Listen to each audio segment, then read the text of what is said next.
Hello मेरे प्यारे student, आपको अपने यूट्यूब चैनल पढ़ाई करो ऑनलाइन ऑल सब्जेक्ट में स्वागत है। आज हम लोग हिंदी का पेपर सॉल्व करने जा रहे हैं। अगर आप लोगों ने ये पेपर सॉल्व कर लिया तो आपके बहुत ही अच्छे नंबर आएंगे 2023 यूपी बोर्ड में। तो हम लोग ये केवल प्रश्न पत्र है, तो इसमें आपको समय 3 घंटा 15 मिनट का दिया जाएगा। प्रारंभ के 15 मिनट परीक्षार्थियों को पढ़ने के लिए निर्धारित है और ये आपका पेपर 70 नंबर का है। तो हम लोग पढ़ना शुरू करते हैं। तो पहला प्रश्न, निम्नलिखित कथनों में से कोई एक कथन सही है, उसे पहचान कर लिखिए। तो पहला प्रश्न, भारतीय नरेशचंद्र आलोचक साहित्य के जनक माने जाते, ये नहीं है। आचार्य रामचंद्र शुक्ल प्रसिद्ध निबंधकार, ये सही है आपका। और इसमें खा नंबर, ये आपका 1 नंबर का था और ये भी आपका 1।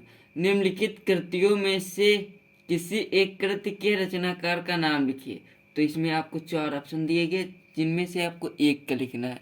तो पहला ऑप्शन है आवारा मसीहा, अर्ध नारीश्वर, क्या भूलूं क्या याद करूं, पंचवटी। तो ये आवारा मसीहा विष्णु प्रभाकर की है। क्या भूलूं क्या याद करूं आचार्य हजारी प्रसाद द्विवेदी की, पंचवटी मैथिली शरण गुप्त की है। हमने आपको 3 बताए और 3 में से कोई एक लिखना, 4 में से कोई एक लिखना था। तो आप लोग इसमें से एक लिख देंगे, हमें आशा है। और ये अगला प्रश्न है, यात्रा के पन्ने किस विधा पर आधारित है। तो ये यात्रा के पन्ने किस विधा पर, तो ये राहुल संकीर्तन। और ये सरस्वती पत्रिका किस युग से प्रकाशित हुई है, तो ये द्विवेदी युग से। कल्प के लेखक का नाम लिखिए। ठलुआ कल्प के लेखक का नाम गुलाब राय। प्रयोगवादी कविता की किन्हीं 2 विशेषताओं का उल्लेख कीजिए। ये अब 2 नंबर का प्रश्न है। तो विद्रोह एवं क्रांति की भावना, विद्रोह एवं क्रांति की भावना। और अगला है दूसरा नंबर, समाज का यथार्थवादी चित्रण, समाज का यथार्थवादी चित्रण। रीत काल के 2 प्रमुख कवियों के नाम लिखिए। तो इसमें आपका हो जाएगा बिहारी भूषण केशवदास, ये सही। हमने आपको 3 बताए, इनमें से आपको 2 करने थे, आपको ये 2 नंबर। तीसरा साप्ताहिक काव्य संग्रह का प्रकाशन किस वर्ष में हुआ, सन 1959 ईस्वी में, 1959 ईस्वी। तो अब आपको इस ये निम्नलिखित गद्यांशों में से किसी एक गद्यांश के नीचे दिए गए प्रश्नों के उत्तर दीजिए। 2 2 2 6 नंबर की। लेकिन ये हिंदी में प्रतिगीतशील साहित्य का निर्माण हो रहा है, उसके निर्माता यह समझ रहे हैं कि ये आपका 30% सिलेबस जो कम हो उसमें ये और ये दोनों ही निकल गए। तो आपको ये पढ़ना नहीं हम, लेकिन इसके चैप्टर का नाम और इसके लेखक का नाम बता देते। तो इसके चैप्टर का नाम क्या भूलूं क्या नहीं सॉरी इसके चैप्टर का नाम है नहीं क्या भूलूं क्या याद करो। और इसके लेखक है पदुमलाल पुन्नालाल बख्शी, ये का नंबर के। और ये खा नंबर के ईसा तू ना गई मेरे मन से, ईर्ष्या तू ना गई मेरे मन से, जिसके ये आपके चैप्टर का नाम है। तो ये दोनों आपके 30% कोर्स में निकल गए। तो आपको ये दोनों नहीं पढ़े। अगर इनमें से आपको पढ़ना होता तो ये 2 दिए होते और आपको इसमें से एक करना होता और आपको 6 नंबर दिए जाएंगे। निम्नलिखित गद्यांशों में से किसी एक गद्यांश की संदर्भ सहित व्याख्या कीजिए। आपके ये 4 नंबर मतलब 6 नंबर के 1 2 1 4 6। तो ये भी आपका कोर्स से निकल गए। और ये आपका खा नंबर है, मोर पाख सिर ऊपर रहे गुंजे डैश डैश, ये आपका है। तो आपको इसमें क्या पूछ रहा, निम्नांकित पद्यांशों में से किसी एक पद्यांश की संदर्भ सहित व्याख्या कीजिए। तो आपको इसमें व्याख्या कर देनी है और इसका संदर्भ लिख देना है। और अगर आप लोग जान पाते हैं तो काव्यगत सौंदर्य लिख दीजिए। काव्यगत सौंदर्य आप लोग लिख सकते, काव्यगत सौंदर्य आप लोग ये लिख सकते हैं। तो आप लोग अगर ये भी लिख देंगे और व्याख्या कर देंगे और संदर्भ लिख देंगे तो आपके 6 नंबर पक्के हो जाए। तो आपके 6 नंबर पक्के हो जाएंगे। और अगर आप लोगों को इसका हिंदी अनुवाद नहीं पता तो हमें कमेंट कीजिए, हम आपकी पूरी मदद करेंगे। और अगला प्रश्न, निम्नलिखित लेखकों में से किसी एक लेखक का जीवन परिचय देते हुए उसकी एक रचना का नाम लिखिए। आचार्य रामचंद्र शुक्ल, भगवत शरण उपाध्याय, जयशंकर भारती। इनमें से आपको एक रचना लिखनी जिसके लिए आपको 3 नंबर दिए जाएंगे। 2 नंबर आपके जीवन परिचय के और एक आप जो रचना लिखेंगे उसके। अगर आप लोग को जीवन परिचय लिखना नहीं आता तो कमेंट कीजिए, हम आपको जीवन परिचय लिखना बताएंगे। और खा नंबर, निम्नलिखित कवियों में से किसी एक कवि का जीवन परिचय देते हुए तथा उसकी एक रचना का नाम लिखिए। तुलसीदास, सुभद्रा कुमार चौहान, श्याम नारायण पांडे। 3 नंबर ये भी है। और ये निम्नलिखित संस्कृत गद्यांश का संदर्भ सहित हिंदी में अनुवाद कीजिए। तो आपको इसका ये संस्कृत का इसका संदर्भ लिखना और हिंदी में इसका अनुवाद करना। अथवा आपको इसमें ये कीजिए, ये कीजिए। आपको 4 नंबर इसमें दिए जाएंगे, 1 नंबर संदर्भ का और ये 3 नंबर व्याख्या के। तो ये सर्वे भवन सुखना सर्वे सन्तु निरामया सर्वे भद्राण पश्चात दुर्भाग्य भवत्। तो आपको ये हो जाएंगे।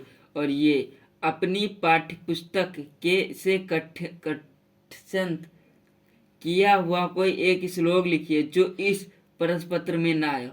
इस श्लोक को छोड़कर आपको कोई एक श्लोक लिखना जिसके लिए आपको 2 नंबर दिए जाएंगे। और अगला प्रश्न देखते हैं हम लोग आगे। निम्नलिखित प्रश्नों में से किन्हीं 2 प्रश्न के संस्कृत में उत्तर दीजिए। तो आपको इसमें संस्कृत में 4 में से 2 के उत्तर देने। और ये करुण रस, हास्य रस, उपमा अलंकार, रूपक, सोरठा, रोला। हमने इन पे एक वीडियो पहले से बनाया। हम आप इन वीडियो की लिंक आपको डिस्क्रिप्शन में प्रोवाइड कर देंगे। अगर आप लोगों को ये नहीं पता 6 नंबर का तो आप लोग वहाँ से वीडियो देखकर पूरे में पूरे नंबर प्राप्त कर सकते हैं। और हम लोग आगे देखते, निम्नलिखित उपसर्ग में से किन्हीं 3 के मेल से एक नया शब्द बनाइए। अधिकार, अनुमान, सहकार, अभिमान और स्वागत। ये हो जाएगी आपके। निम्नलिखित में से किन्हीं 2 प्रत्ययों का प्रयोग करके एक शब्द बनाइए। तो आए, पढ़ाई, तत्व, तो तत्व हो जाएगा। पन, ये नहीं पता, हट, घबराहट, ये पन का हो जाएगा बचपन। वट का हो जाएगा बनावट। तत्ता का हो जाएगा ये नहीं। और निम्नलिखित में से किन्हीं 2 के विग्रह सहित समास का नाम लिखिए। तो ये चरण कमल, नवरत्न, चक्रणी। ये आपके इसमें से आपको कोई 2 के लिखने हैं। विग्रह करना और समाज का नाम लिखना, बस आपको इसमें से 2 लिखने हैं। और ये अगला प्रश्न, निम्नलिखित में से किन्हीं 2 शब्दों के तत्सम रूप लिखिए। तो आपको इसके तत्सम रूप लिखने 2 के। ये आपको 6 दिए। आज, चना, अमावस, कुआं, चौराहा, बत्ती। आपको इसके तत्सम लिखने। अगर आप लोग तत्सम लिखना नहीं जानते तो हम आपको एक वीडियो और प्रोवाइड करेंगे। और ये निम्नलिखित में से किन्हीं 2 शब्दों के 2 पर्यायवाची लिखिए। उन्नति, मछली, ग्रह, हाथी, बादल। आपको इसके 2 पर्यायवाची लिखने। बादल का आकाश, नभ, गगन, ग्रह का घर, भवन, उपवन, ये वगैरह वगैरह हो जाएंगे। निम्नलिखित में से किन्हीं 2 में संधि कीजिए और संधि का नाम लिखिए। तो आपको इसमें संधि करना और संधि का नाम लिखना। निम्नलिखित शब्दों के रूप चतुर्थांश विभक्ति बहुवचन में लिखिए। तो आपको इसमें मधु अथवा नदी, तद पुल्लिंग या अथवा ये आपको इनमें से ये कीजिए, ये कीजिए, ये आपको इनमें से 2 करने। तो आपको 2 नंबर दिए जाएंगे। और अगला प्रश्न है, निम्नलिखित में से किसी एक की धातु लकार पुरुष तथा वचन का उल्लेख कीजिए। आपको इसमें उल्लेख करना, तो आपको 2 नंबर दिए जाएंगे। और इनमें से 4 में से कोई एक ही करना है। ये क्वेश्चन क्या है, एक ही कीजिए। और अगला पर निम्नलिखित में से किन्हीं 2 वाक्यों का संस्कृत में अनुवाद कीजिए। आपको इसमें 4 दिए और 2 की संस्कृत में अनुवाद करने, जिसके लिए आपको 1-1 नंबर दिया जाएगा, मतलब 2 नंबर आपको दिए जाएंगे। और निम्नलिखित विषयों में से किसी एक विषय पर निबंध लिखिए। तो आपको जनसंख्या वृद्धि, जीवन में खेलकूद का उपयोगिता, सारे जहां से अच्छा हिंदुस्तान हमारा, वृक्षारोपण का महत्व, सदाचार। आपको इन 5 में से कोई एक लिखना, तो आपको 6 नंबर दिए जाएंगे। और ये आप अगर निबंध लिखेंगे तो आप कम से कम 5 से 6 पेज लिखेंगे, तो आपको पूरे में पूरे नंबर दिए जाएंगे। और अगला प्रश्न है, अपने पाठित खंडकाव्य के आधार पर निम्नलिखित प्रश्नों में से किसी एक का उत्तर दीजिए। तो ये ज्योति जवाहरलाल खंडकाव्य, तो ये आपका ये कीजिए, ये कीजिए, ये आपके जिला वाइज डिवाइड होते हैं, जिला वाइज। तो आप अपने ज़िले के हिसाब से देख लीजिए। अगर आप लोग नहीं जानते हैं तो हमें कमेंट कीजिए, हम आपको बताएंगे। जैसे ये मुक्ति दूत का है, ये बाराबंकी, आगरा वगैरह और कई ज़िलों में आता है। और ऐसे ये सारे आपके ज़िले वाइज बटे होते, तो आपको इसके लिए 3 नंबर दिए जाते। और अगर आपको वीडियो ज़रा सी भी अच्छी लगी हो तो लाइक कीजिए, और हमारे चैनल पर पहली बार विजिट कर रहे तो चैनल को सब्सक्राइब कीजिए और कमेंट कीजिए। और अगर ये वीडियो आप 1 से 2 बार देख लेते और जहाँ पर आपकी कन्फ्यूजन होती तो आपके 70 में बहुत अच्छे नंबर आएंगे यूपी बोर्ड 2023 में। तो हमें सपोर्ट कीजिए और धन्यवाद।